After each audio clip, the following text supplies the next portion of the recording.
नजीमुल्ला यांच्या प्रचारार्थ काल मुंब्र्यात धनंजय मुंडे यांची जाहीर सभा पार पडली।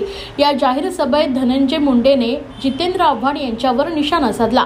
यावर जितेंद्र आव्हाडांनी आता प्रतिक्रिया दिली आहे। धनंजय मुंडे यांच्याबद्दल बोलायचं झालं तर मी खूप काही बोलू शकतो, त्याला फक्त माझा एकच प्रश्न विचारा, बियाणीचा मर्डर कोणी केला, त्याच्या मागचं कारण काय होतं, हिम्मत आणि खऱ्या बापाचा पोरगा असेल तर याचं उत्तर देईल, नाहीतर आमच्या एक भगिनी आहेत करुणा मुंडे नावाच्या, त्यांना बाजूला मी घेऊन बसतो आणि त्यांना सांगायला लावतो, असंही आव्हाडांनी म्हटलंय। जो खुद शीशों के घर में रहते ओ दूसरों के घरों में पत्थर नहीं मारा करते, असंही आव्हाड यांनी म्हटलंय। एकदा शरद पवार साहेबांनी सांगितलं ना की तुझी किती लपडी होती आणि कसं बाहेर काढलं, टीव्ही समोर बसून सांगितलंय। मी शरद पवारांचा सर्वात जास्त नुकसान केलं, घर फोडलं, मग हे शरद पवार साहेबांना जाऊन एकदा विचारा। धनंजय मुंडे जर असं सांगत असतील तर मी बोलतो, हो मी तसं केलं। धनंजय मुंडेने कशाला सांगायला हवं हे एकदा शरद पवार साहेबांच्या तोंडून येऊ द्या ना। धनंजय मुंडे कोण असाही त्यांनी सवाल केलाय। हा अजित पवारांचाच भाऊ आहे, काकांच्या पाठीत खुरा खुपसणारा, स्वतःच्या बहिणीला छळछळ छळणारा, आता गोडवे गातायत, पूर्वी काय केलं ते मला विचारा, मी सांगतो, असाही निशाणा जितेंद्र आव्हाड यांनी धनंजय मुंडे यांच्यावर लगावलाय। त्यामुळे अनेक विविध भाष्य केलेलं आहे, पाहूया। बोलायचं झालं तर मी खूप बोलू शकतो, खूप। त्याला फक्त माझा एकच प्रश्न विचारा, बियाणीचा मर्डर कोणी केला, त्याच्या मागचं कारण काय होतं, असेल हिम्मत आणि खऱ्या बापाचा पोरगा असेल ना, त्याचं उत्तर येईल। चला ओपन चॅलेंज, बियाणीचा खून कोणी केला आणि का केला, नाही तर आमच्या भगिनी आहेत एक मुंडेताई नावाच्या, त्यांचं नाव काय, मुंडेला बाजूला घेऊन बसतो आणि सांगायला लावतो त्याला,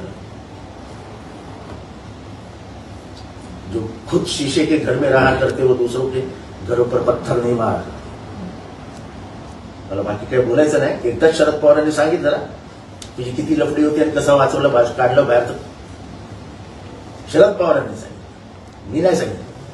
शरद पवार इंटरव्ह्यू दिलेला जेव्हा बोलला होता की या दोघा बहीण भावांचं एकदम चांगलं आहे, पण हे जितेंद्र आव्हाड मध्ये जाता वाटला होता, त्या दिवशी पवार साहेबांनी येऊन सांगितलं मला बोलायला लावू नका, तुमचं मी काय काय लपवलं आणि काय काय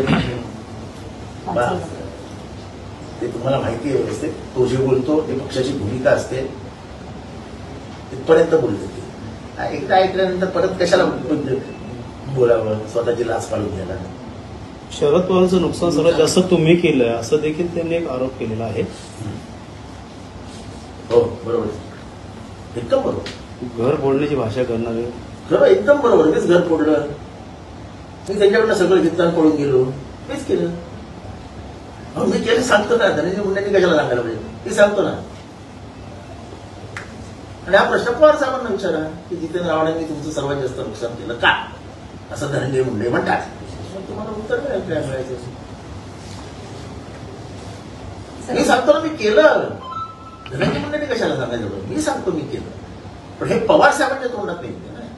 धनंजय मुंडे कोण, हा अजित पवारचाच भाऊ, स्वतःच्या काकाच्या पाठीमध्ये सुगा खुपसणारा, स्वतःच्या बहिणीला छळ छळ छळणारा, आता गोडवे गातोयत ना, काय केलं पुढे ते मला विचारलं, मी सांगतो असं केलं, फक्त मी एवढंच सांगतो की माझं तोंड खूप घाणेरडं आहे, पण माझ्या असं जर हल्ले केले की शरद पवार आणि हे आणि ते, तर मी सगळं मी जो प्रश्न विचारला तो उभ्या महाराष्ट्रात याला सगळ्यांनी विचारावा, डॉक्टर बियाणीचा मर्डर कोणी केला। धनंजय मुंडे आता अजितदादांना देखील कळवा सभा घेणार आहे, त्यामुळे नक्कीच किती जणांना सभा घ्यायच्या तेवढ्या घेऊ द्यावं। आखिरी जनता